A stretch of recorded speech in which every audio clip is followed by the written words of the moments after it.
नाजरीन खुशामदीद, Ruby channel में आपका इस्तकबाल है। नूरी के साथ आप देख रहे हैं रूबी आलमी खबरनामा। तो सबसे पहले नजर डालते हैं हेडलाइंस पर।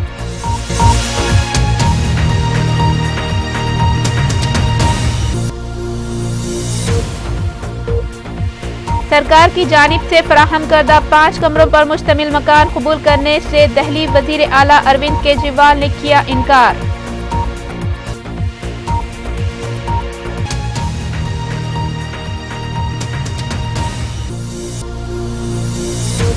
पेट्रोल हुआ फिर एक बार महंगा, कीमत में फी लीटर 75 पैसे का इजाफा और डीजल की कीमत में फी लीटर 50 पैसे की बढ़ोतरी।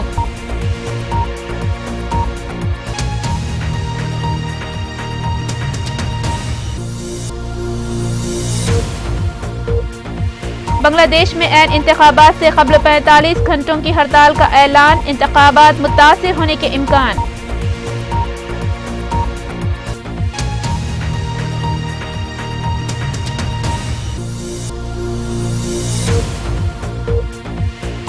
और इराक में हलाकत खेज झड़पें, दर्जनों अमवात।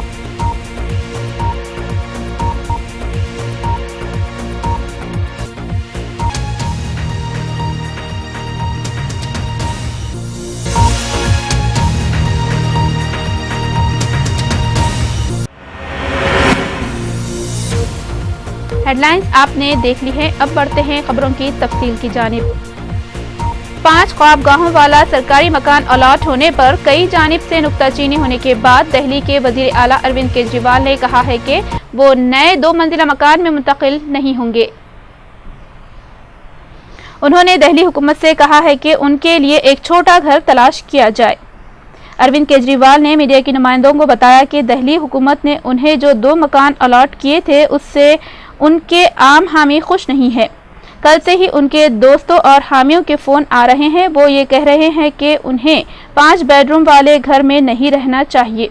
अरविंद केजरीवाल पहले ही कह चुके हैं कि उनकी कोई हकीकत नहीं है, वो आवाम की खिदमत करना चाहते हैं। उनकी मर्जी के मुताबिक वो ये मकान छोड़ रहे हैं और उन्होंने दिल्ली हुकूमत से कहा कि उन्हें छोटा मकान दिया जाए, तब तक वो अपने गाजियाबाद के घर से ही काम करते रहेंगे।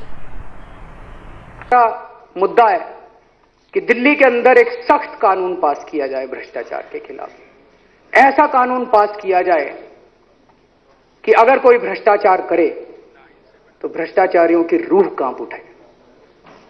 भ्रष्टाचारियों को जेल होनी चाहिए, जल्द से जल्द होनी चाहिए और सख्त से सख्त सजा मिलनी चाहिए।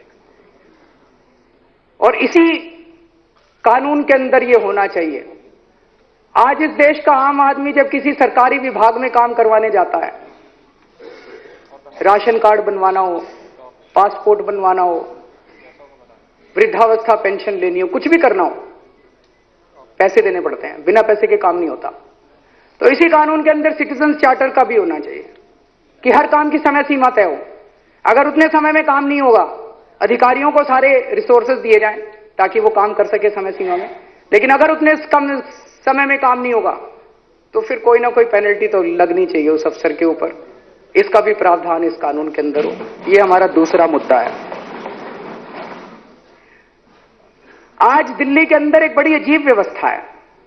दिल्ली क्या पूरे देश के अंदर राशन कार्ड लोगों के नहीं बनते।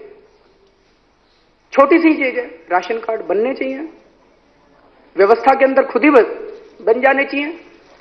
उसके बाद वो बेचारा काउंसलर के पास जाता है, वो बेचारा एमएलए के पास जाता है, वो बेचारा फिर मुख्यमंत्री के पास आता है, फिर भी उसका राशन कार्ड नहीं बनता। आज आपको अपने इलाके में कुछ भी काम कराना हो, आप जाके कह दो जी वो स्ट्रीट लाइट खराब है, उसका बल्ब ठीक करा दो। रात को मेरी बेटी कॉलेज से आती है तो इसलिए वो असुरक्षा होती है। आप किसी के पास चले जाओ, सरकार कहेगी पैसा नहीं है। लेकिन हम देखते हैं कि फुटपाथ तोड़ तोड़ के बनाते रहते हैं। पैसा तो है, पैसे की तो कमी नहीं है, लेकिन जो जनता चाहती है वो काम नहीं होते। सरकार या तो अपने बंद कमरों में निर्णय ले लेती है, उसमें कोई भी कारण हो सकता है, भ्रष्टाचार हो सकता है। भाई जब तक 50 करोड़ से कम का काम नहीं होगा तो काम ही नहीं समझते, 100 करोड़ से कम का काम नहीं होगा तो काम ही नहीं समझते। मेरे इलाके में सरकारी पैसा कहां खर्च होना चाहिए, ये अब इस देश के नेता और अफसर तय ना करें, ये इस देश की जनता तय करे, उस इलाके के लोग तय करें। इसीलिए तो हमने आजादी की लड़ाई लड़ी थी, इसलिए थोड़ी लड़ी थी कि वो अंग्रेज चले जाएंगे और दूसरे किस्म के लोग आ जाएंगे, इसलिए थोड़ी लड़ी थी कि पहले अंग्रेजों के खिलाफ लड़ा करते थे, अब अपने नेताओं के चक्कर काटेंगे, अफसरों के चक्कर काटेंगे। तो हम दिल्ली के अंदर शुरू करना चाहते हैं, स्वराज की परिकल्पना है हम लोगों की, इसी को स्वराज कहते हैं, सीधे जनता का राज, मेरा राज, जनता का राज। ये स्वराज का कानून हम दिल्ली के अंदर लाना चाहते हैं। ये तीसरा मुद्दा है, दिल्ली को पूर्ण राज्य का दर्जा मिले। इसमें तो मुझे वजीर आजम हिंद डॉक्टर मनमोहन सिंह ने कहा है कि ई ख्वानदगी मुहिम के निफाज से केरला की पसमानदा आबादी का म्यार जिंदगी बेहतर हो सकेगा और आबादी के दरमियान खलीज भी पाटी जा सकेगी। यहाँ कानका कनू महल में मुकम्मिल ई ख्वानदगी प्रोग्राम का इफ्तिताह करते हुए वजीर आजम ने कहा कि इस प्रोग्राम से केरला के आम लोगों को सोशल मीडिया पर ख्यालात और इतलात के तबादले में शरीक होने का मौका मिलेगा। बॉर्डर सिक्योरिटी फोर्स BSF के जवानों ने आज सुबह हिंद पाक सरहद पर गुलगर सरहदी चौकी पर 2 पाकिस्तानी स्मगलरों को गोली मारकर हलाक कर दिया है और 4 किलो हेरोइन और कुछ असलहा बरामद किया है। BSF के deputy inspector general DIG RS Jaiswal ने UNI को बताया कि BSF की गश्ती पार्टी ने चंद लोगों की मशकूक नकल व हरकत देखी। जब उन दरअंदाजों को ललकारा गया तो उन्होंने BSF के जवानों पर गोली चला दी। BSF की जवाबी फायरिंग में 2 पाकिस्तानी स्मगलर मारे गए।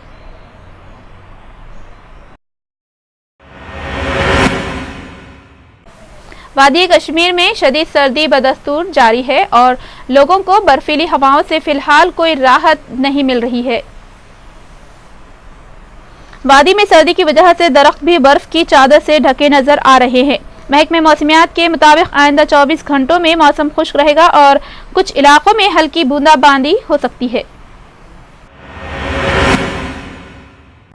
मरकजी वजीर बेनी प्रसाद वर्मा ने उत्तर प्रदेश हुक्मरान समाजवादी पार्टी सदर मुलायम सिंह और हुकूमत की कारकर्दगी को शदीद तनकीद का निशाना बनाते हुए हालिया मुजफ्फरनगर फसादात को गुजरात फसादात से इंतहाई दर्दनाक करार दिया है।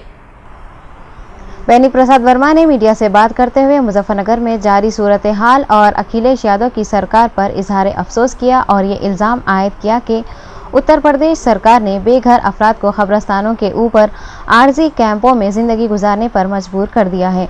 जहां नीचे मुर्दे अपनी क़बूर में महू ख्वाब हैं तो दूसरी जानिब मुजफ्फरनगर फसाद मुतासरीन पर जिंदा इंसानों की इम्तियाजी सलूक का शिकार हो रहे हैं। वाज़ेह है कि आए दिन मुजफ्फरनगर फसाद मुतासरीन को रिलीफ कैंपों में सहूलियात के फुकदान और सरकारी ओहदेदारों की तानाशाही से मुतादिद परेशानियों का सामना करना पड़ रहा है।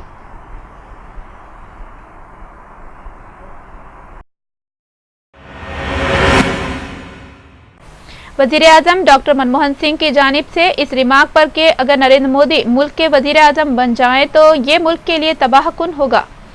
इस बयान पर बीजेपी चिरागपा हो गई है। अरुण जेटली ने वजीर आजम मनमोहन सिंह को तनकीद का निशाना बनाते हुए कहा कि डॉक्टर मनमोहन सिंह ने मोदी के खिलाफ जो अल्फाज इस्तेमाल किए हैं वो वजीर आजम को ज़ेब नहीं देते। इन्होंने डॉक्टर सिंह के 10 साला दौरे इख्तिदार को नाकाम और ज़ाया शुदा मौका करार दिया और कहा कि वो अपने अहद में अफरात ज़र और करप्शन को काबू में करने में नाकाम रहे और ना ही वो मुलाजिमत के मौक़े फराहम कर सके हैं।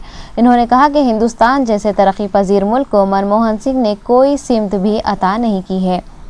अलावाज़ी इन्होंने कहा कि वज़ीर आज़म ने भी UPA की शिकस्त तस्लीम कर ली है और इसीलिए इन्होंने ऐलान कर दिया है कि वो वज़ारत उज़्मा के लिए तीसरी मियाद के उम्मीदवार नहीं हैं। इन्होंने मोदी पर वज़ीर आज़म के बयान की सख्त मजम्मत की है। Except the announcement of the fact that he is unavailable for future leadership, the rest of the press conference was intended to be a formality. It turned out to be a farce. If we read between the lines, and at times almost expressly so, he admits that his government failed to curb corruption. He admits that it failed to check unemployment, and he admits it failed to contain inflation. Between corruption, inflation, and unemployment, it's a perfect recipe for disaster. The Prime Minister coming out with an argument that because his party won the 2009 election, therefore corruption of UPA 1 has either ceased to be corruption or no longer is accepted by the people as corruption. Doctor Manmohan Singh ji का यही तर्क वो criminals भी प्रयोग कर सकते हैं जो कई बार चुनाव। हुकूमत दिल्ली ने ऐलान किया कि वो सारे शहर में आइंदा चंद दिन के अंदर 100 नए नाइट शेल्टर्स का आगाज करेगी ताकि शदीद सर्दी से बचने बेघर अफराद को राहत मिल सके। शहरी तरक्यात के वजीर मनीष सिसोदिया ने कहा कि ओहदेदारों को हिदायत दी गई थी कि दिल्ली में बेघर अफराद की तादाद का पता चलाया जाए। मालूम हुआ है कि 4018 अफराद शहर में 212 मकामात पर खुले आसमान तले सोने पर मजबूर हैं। बाज़ मकामात पर पता चला है कि 100 से ज़ायद बेघर हैं और खुले आसमान तले रात गुजारने पर मजबूर हैं। इसी तरह कुछ मकामात पर 30 ता 40 अफराद और कुछ मकामात पर 15 ता 20 अफराद किसी सहारे के बगैर हैं।